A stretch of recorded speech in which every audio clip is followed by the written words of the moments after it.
여러분 안녕하세요.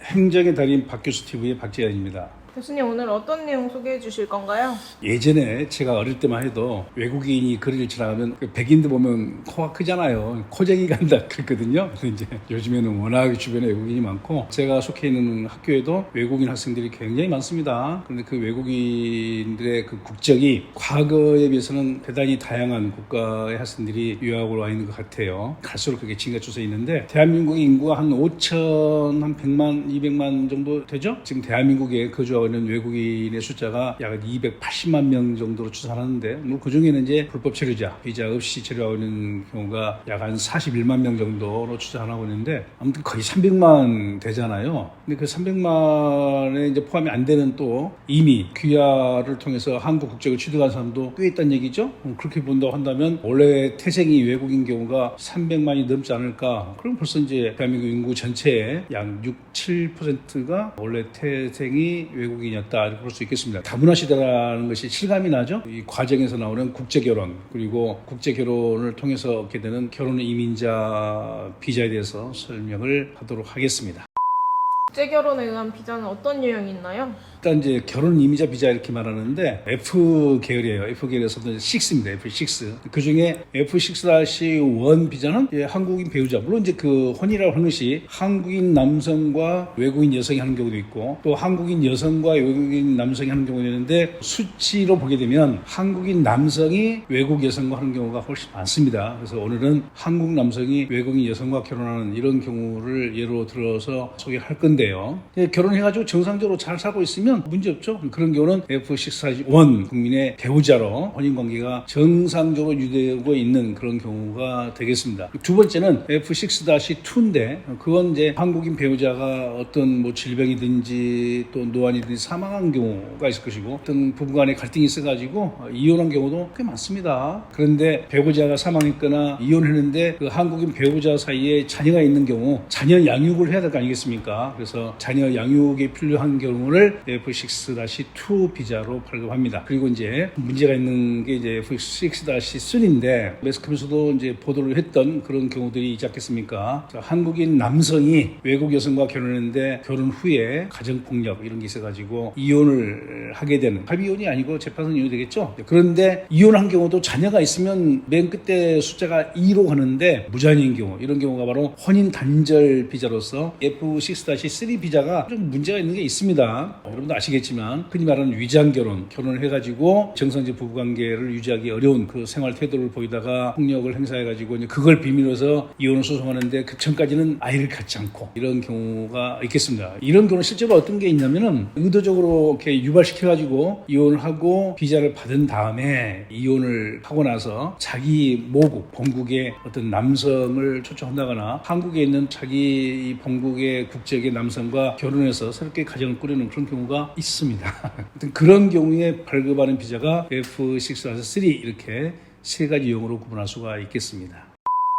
그럼 국제 결혼 절차는 어떻게 되나요? 이제 여러분들 뉴스 통해서 많이 들으셨겠지만 브로커라고 이제 세칭 말하는 그런 사람들에 의해서 행해지가 있는데 그런 경우는 법적인 책임을 지지 않는 그런 문제점이 좀 있습니다. 그래서 주의하셔야 되고요. 오늘은 정상적인 법적인 절차를 통한 경우만 말씀을 드릴 건데 상대방 국가에서까지 혼인신고를 하는 경우가 있고 그렇지 않고 대한민국에서만 혼인신고를 하는 경우가 있는데 우리 한국과 또 외국에서까지 혼인신고를 양쪽에서 모두 하게 되는 경우는 좀 주의할 점이 있습니다. 특히 무슬림, 이슬람 국가에서 혼인신고를 하려면 절차가 아주 복잡하고 준비할 서류도 굉장히 많습니다. 또 이제 일부 국가에서는 무슬림으로의 개종까지 요구를 하는, 일정한 시설에서 뭐 한 달 정도 생활하면서 개종 선서까지 하는 이런 경우가 있기 때문에 우리 사무실에 상담을 오는 경우가 되었을 때 신중하게 결정하시라 이렇게 안내를 합니다. 상대방 국가에서도 혼인신고는 하는 것도 물론 이제 필요하겠지만 나중을 생각해서 굳이 할 필요가 없게 된다 한다면 한국에서만 우선 하시라고 권유도 해드리고, 실제로 이제 그런 국가의 여성과 혼인을 하려다가 이 종교적 문제로 좀 갈등이 있어가지고 결국은 원만하게 진행이 안 되는 그런 경우도 있었어요.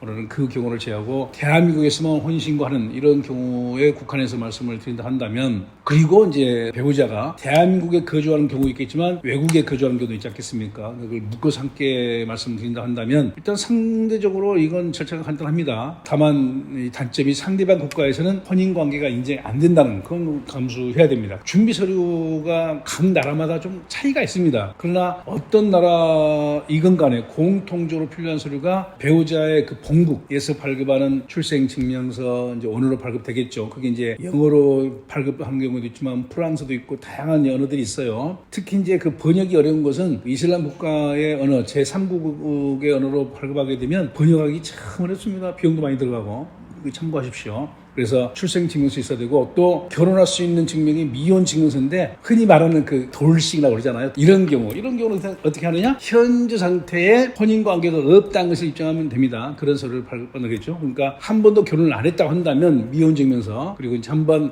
갔다 온 경우로 한다면 현재 상태는 혼인관계가 유지가 안 되고 있다는 거 서류를 발급받으시고, 그리고 이제 범죄 경력증명서가 있어야 됩니다. 그런 것들이 어떤 나라건 간에 공통적으로 준비를 해야 될 서류인데 그 세 가지 서류는 발급받아가지고 해당 국가에서 공증을 받고 또 이제 어떤 나라는 또 아포스토리 받아가지고 한국으로 보내게 되면 그걸 또 한국어로 또 번역합니다. 번역해가지고 또 공증을 또 받아요. 그래가지고 제출하는데 이건 반드시 관할 군청에 제출할 때 원본을 제출해야 됩니다. 그러니까 이제 원본을 제출하게 되면 또 다른 경우에 원본이 또 필요한 건 있어요. 그러니까 혹시 또 모르니까 두 부씩을 미리 준비하는 것이 필요합니다. 어떤 경우는 한 부만 발급했다가 또 추가로 하게 되면 또 시간이 굉장히 지연되니까 그래서 발급받을 때 두 부씩을 준비를 하시고, 이게 이제 구청이나 군청에 제출해도 호적 사무는 이건 이제 법원의 사무거든요. 그러니까 구청에서 혼인신고를 해도 법원에 제출할 때는 원본을 요구하니까 원본을 두 부 정도 좀 여유 있게 준비하시는 게 필요합니다. 또 원본을 반드시 복사를 해 두실 것 꼭 기억하시고요. 그런 세 가지는 필수적으로 어떤 국가이건 다 필요한 것이고, 또 이제 그 다음에 또 서류들이 상대방 국가에서 발급한 서류들이 어떤 게 있는지는 그 나라마다의 대사관 또는 영사관에 방문해서 어떤 서류가 필요하겠습니까? 라고 묻고 준비해야 됩니다. 왜냐하면은 A란 국가에서는 필요 없는 것도 B란 국가에서는 필요한 것도 있어요. 그런 것들이 약간 차이가 있으니까 그런 것들을 문의해가지고 준비를 해둘 필요가 있겠습니다. 그래서 사전에 미리 확인을 꼭 하셔야 된다 이렇게 말씀을 드리겠습니다. 그런 것들을 준비를 해서 보내게 되면 혼인신고가 끝나게 되면 이제 여기에서 또 서류를 준비해가지고 혼인신고, 초청장, 그 경위서 이런 것들을 전부 준비해가지고 해당 국가로도 보내주면 거기에서 또 영사관 가서 제출하고 거기에서 사증을 받아가지고 입국을 하게 되겠죠.